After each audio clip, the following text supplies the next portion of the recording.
Welcome all, and thank you for joining us at the Post-COP29 Hong Kong Forum, co-organized by Business Environment Council, Civic Exchange, and HKUST Institute for the Environment and Division of Environment and Sustainability.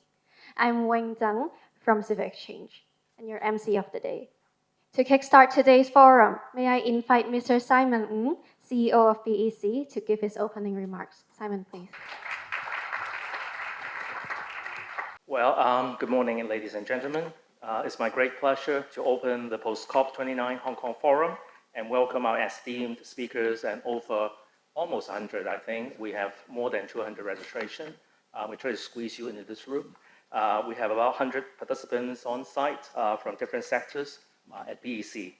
I think we are united with a common goal and desire to understand and navigate the implications of the outcomes of COP29 and to contribute to Hong Kong's pivotal role in climate action and climate finance for global sustainability.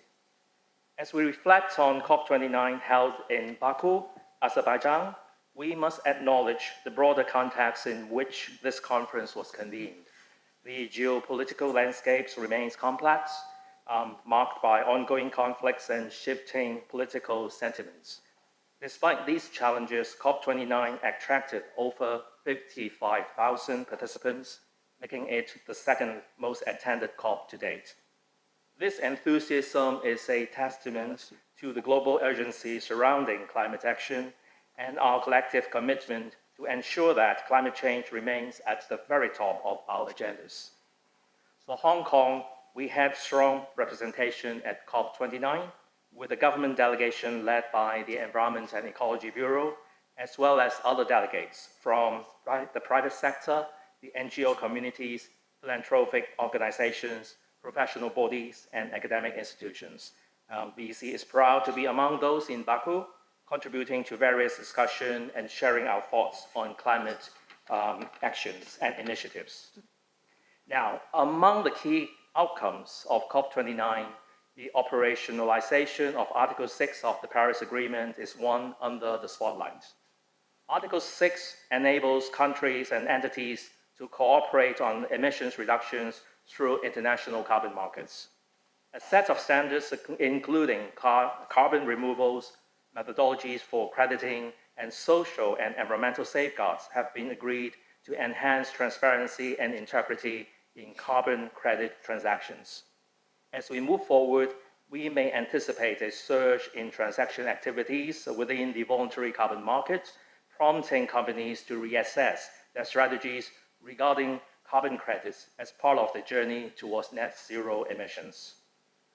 At a higher level, the new collective quantified goals on climate finance, or NCQG, represents a pivotal advancement in our global climate efforts. Countries have committed to a target of at least $300 billion annually by 2035, a substantial increase from previous benchmarks. Yet, this figure still falls short of what many have hoped for, especially if we consider the past records of unmet funding commitments. Looking ahead, the role of Hong Kong as a mature financial hub cannot be overstated. We must leverage our financial expertise to mobilize both public and private resources to fill this climate finance gap. This is not only a responsibility, but of course also an opportunity for Hong Kong to demonstrate leadership in sustainable finance and to position the city as a key player in the emerging green economy. Another important aspect we must consider is the forthcoming nationally determined contributions, or NDCs, which countries are expected to submit this year. The ambition of these plans will be instrumental for businesses in shaping their climate strategies.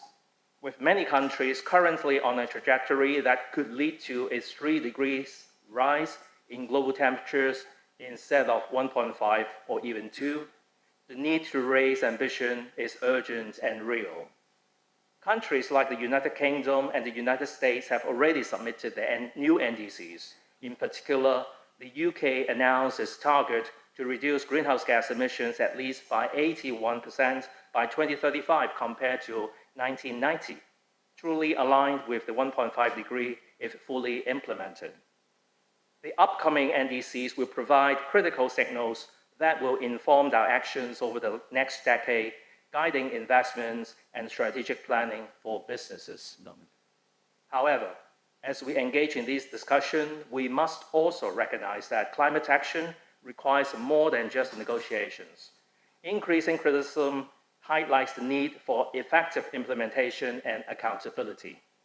We must shift our focus from debate to action, and this requires collaboration among all stakeholders, including governments, businesses, and other communities.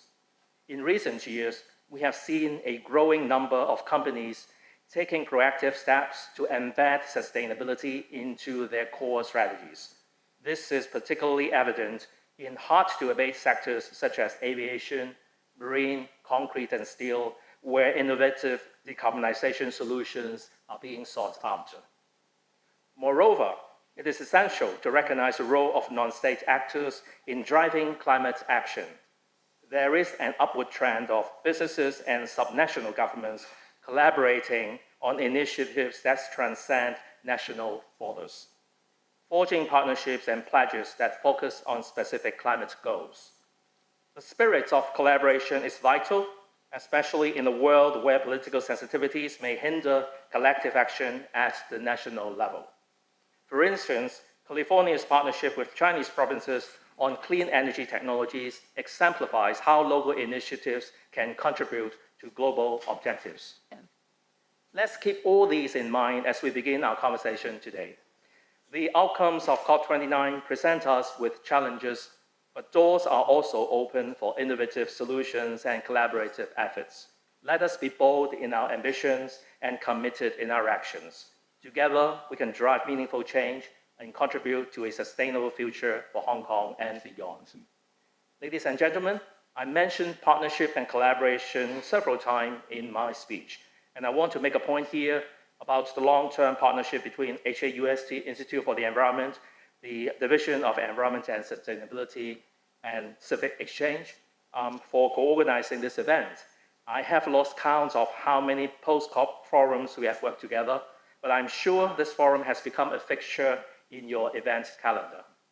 I also want to take this opportunity to welcome Professor Deborah Roberts, Professor Wang Yi, and Ms. Guo Jianwen for joining us today. They are invited to Hong Kong by the Nature Conservancy and Civic Exchange for a series of events and activities, including a two-day conference on nature-based solution on Tuesday and Wednesday. And we are fortunate enough to have them joining this forum and sharing their thoughts on the climate agenda. So please enjoy the program, and I wish you all a very rewarding morning. Thank you. Thank you, Simon.